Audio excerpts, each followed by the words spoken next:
ఏ కాళ్ళ మీద బజ్జో పెట్టి లాలపోసినావో ఏమో మళ్ళీ కాళ్ళు మొక్కుతాను గుర్తుకొస్తానేమో చూడు ఎండి గిన్నెల్లో ఉగ్గు పాలు పోసి నింగి సంతా మామను నువ్వు పిలవలేదా అవునో కాదంటే నువ్వు అడగవమ్మా మబ్బు సినుకై చెప్తాది నీకు ఎన్నెలమ్మా దునియాతో నాకేంటమ్మా నీతో ఉంటే చాలమ్మా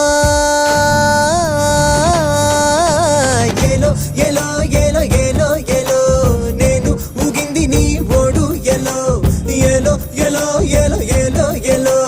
నువ్వే చెప్పాలి అమ్మ అమ్మెవ్వలో సూయి సువాలమ్మా ఎట్టా చెప్పేదమ్మా నువ్వే గీసింది